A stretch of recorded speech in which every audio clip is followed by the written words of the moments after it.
Good morning, and welcome to another one of my morning mugs. We're on the road again.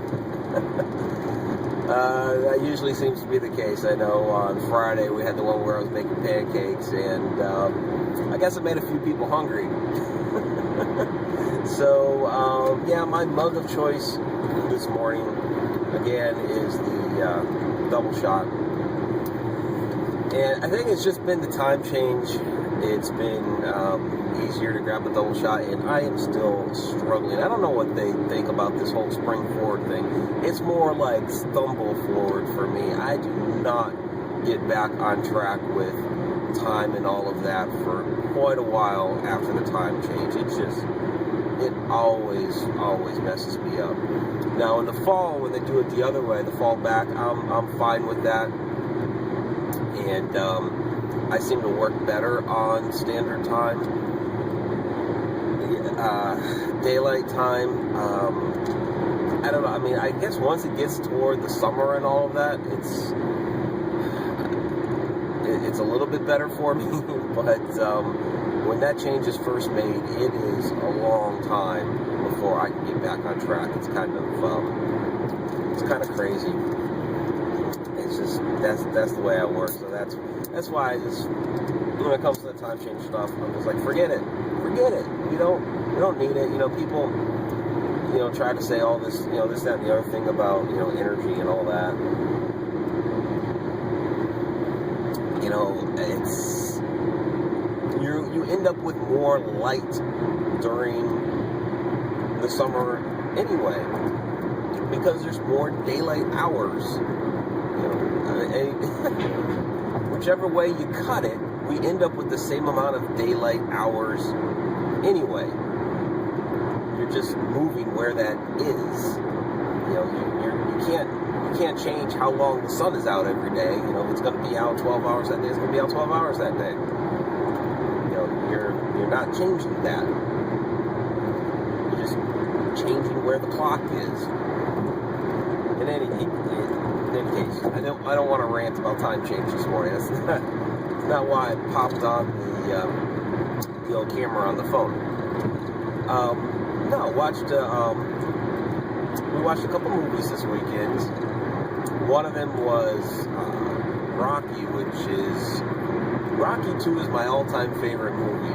Now, I say all-time favorite for a reason, because I can pit that up against, some more modern movies that kind of, those epic movies that kind of blow things out of the water. But it's a favorite movie, or the favorite, because of, I grew up on that. There's a lot of things within the Rocky series that have basically made me who I am. The whole, you can look at it as, okay, the American dream aspect of, starting off struggling and then, make yourself something else out of that. But, for me, it's a bit more. In the last movie, they had the saying, it's not how hard you hit, it's how hard you get hit and keep moving forward. And that's kind of what I've used throughout my life, is that, no matter what happens and what bad crap pops up, and no matter how many times I'm told no, I keep trying. And I keep trying to push forward. Whether it's my writing or whatever, I will not stop trying. And in some aspects of my life, that may not work out too well, because I do have a tough time knowing when to just cut my losses. And there are situations that I stay in for far too long. But in a number of other aspects of my life that are quite important, that has been an important ideology for me. So, I need to move over because this guy is going hella slow. Not a speedster. I don't go flying about all over the place, but it's not a fast lane. Okay, it drives me nuts as people that are like, well, I'm going the speed limit in the leftmost lane. I'm going the speed limit in the fast lane, and that's and that's okay. Well, no, because it's not actually a fast lane. It is a passing lane. You're supposed to be in that lane to pass other vehicles. And so if you're going 55 miles an hour in that lane and you've got a line of cars backed up behind you, move the hell over, because you are not doing what that lane is designed to do. That's why sometimes you'll see the sign, slower traffic, keep to the right, because that is a passing lane. In any case, again, I'm kind of going off on a tangent. So watched Rocky, the first movie, which is kind of my second favorite, and it is not a fighting movie. It's not a boxing movie, and some people kind of don't really realize that. Some of the later ones, yeah, certainly like 3 and 4, definitely. Those are boxing movies. Those are fighting movies. Kind of like where Stallone got more into his whole action thing. Number 4 is just like pure. We're just doing action sequences, and it got a little bit more cartoonish. To me, the first 2 are really good. In any case, I didn't want to get into all that. Another movie that we watched over the weekend was Lucy, and I did not see this when it was out in theaters. I haven't seen a lot of movies out in theaters lately. It's mostly been Netflix, or maybe rent something on Vudu, or grab something on Redbox or something like that. But Lucy is basically, she gets an overdose of a synthetic drug that is based off of a molecule that a mother gives a baby during the development in the womb. And I guess this molecule, truly exists. What they named the drug in the movie does not exist. And I don't know why he chose to keep it a secret. I'm sure anybody could go look it up, what the molecule is, but he chose to rename it, the director. In any case, due to this overdose, her mind is awakened, basically. You have Morgan Freeman on there talking about, he's a scientist, talking about how much of the brain's capacity is used, and, it starts off with the whole 10% of your mind, which I guess is not true. Although we don't, use all of it. It's not the whole 10% thing. But in any case, they use that in the basis of the movie, probably just for simplicity's sake. And, as the movie goes on, she's becoming more and more awakened. She ends up ingesting more of the drug, and it eventually becomes 100%. And it's kind of interesting how the more, knowledge and everything she becomes aware of, she becomes less human. A lot of the principles within there about the enlightenment and knowledge gained and things like that. From a lot of what I read, because after I saw the movie, I looked at it philosophically. And so it's one of those movies that I just kind of sit down and think, that is definitely based off of some sort of belief system. So I looked it up, and it is, accordingly to a number of people, based off of, if I can say it right, Luciferianism. And, not to be confused with Satanism, which are two different things, but, Lucifer being, the fallen angel that gave knowledge to humanity and enlightened people, and that kind of basis. So it is, based on that. And I'm not going to get into all that right now. This is not going to be a philosophical thing, but I did, get into, looking those things up. As I will do with a number of,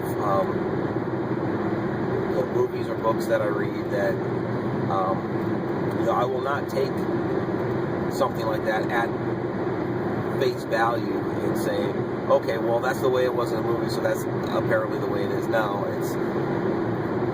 It's based on something, but the real knowledge is after the fact, and discovering, okay, what did they base this off of? What's the truth behind it?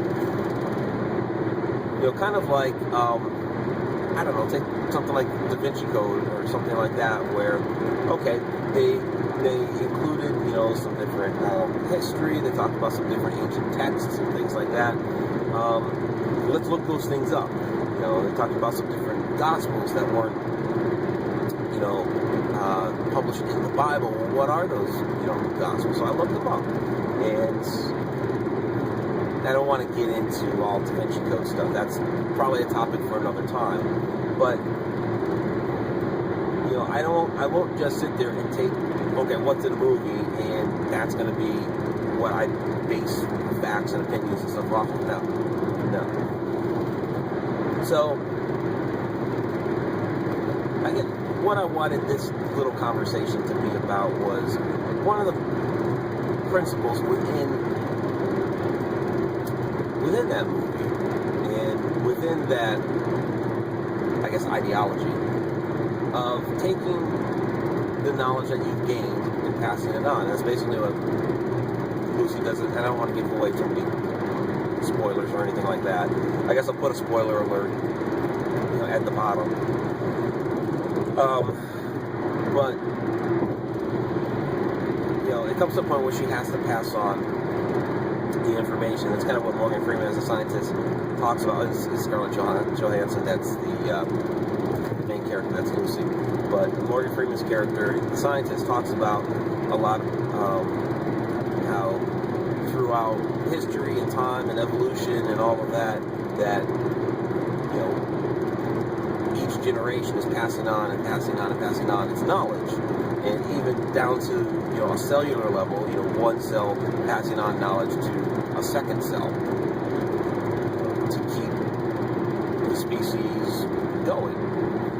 And it's a survival thing.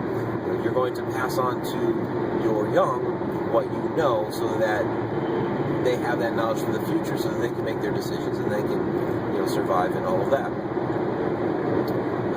Which is something that I've always believed in. When my life was a little different, I used to, I would tell my kids repeatedly all these different stories, basically, and it's basically passing on information. It got to the point where sometimes they were like, "Oh, you're going to tell that story again?" Well, okay, great. So you've got it. And some of them are just silly things, some stories from when I was younger or whatever. But there were a lot of them. A lot of stories that had some sort of lesson to be learned within there. That, hey, giving you this piece of information for you to take with you, as you go on. And that's part of what I do as a writer as well. Is there's not just, sure, I have my mystery stories, which are fun. My mystery books are entertaining and all of that, but there are little nuggets in there that you can take with you.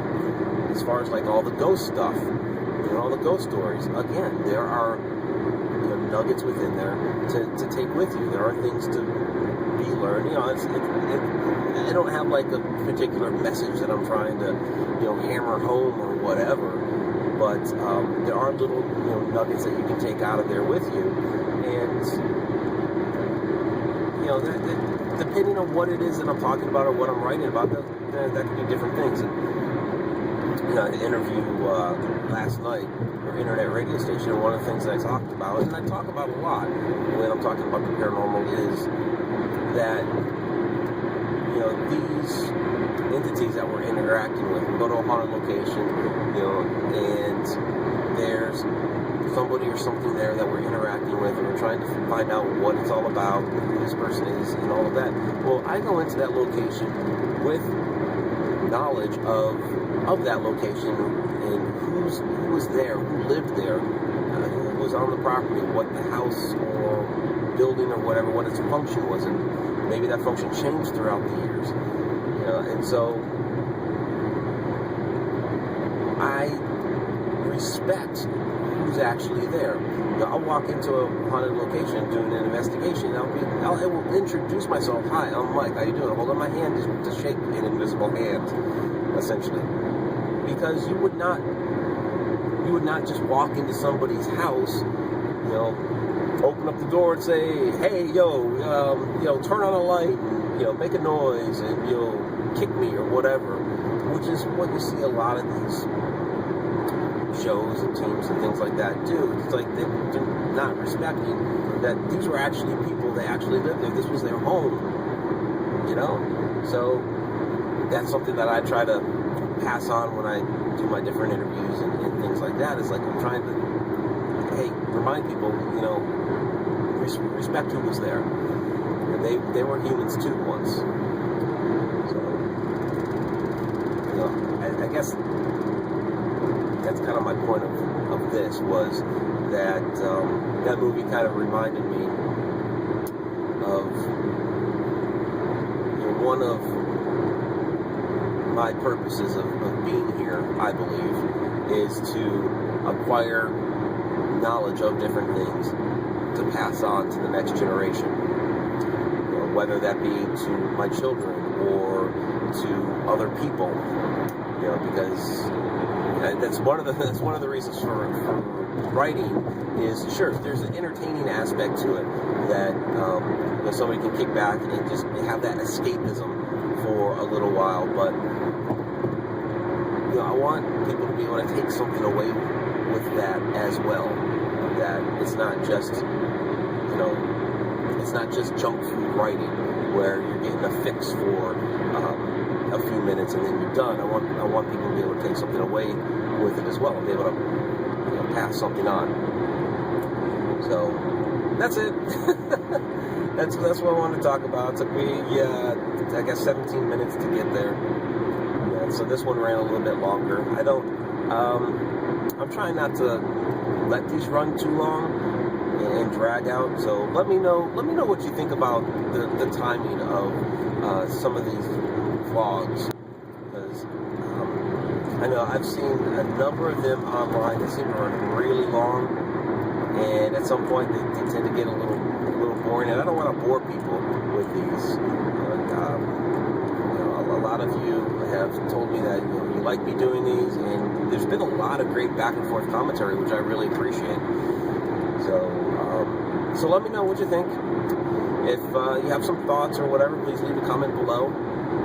If you like the video, please give it a thumbs up. Those always help, of course. And if you are new to the channel, please go ahead and subscribe. Until next time.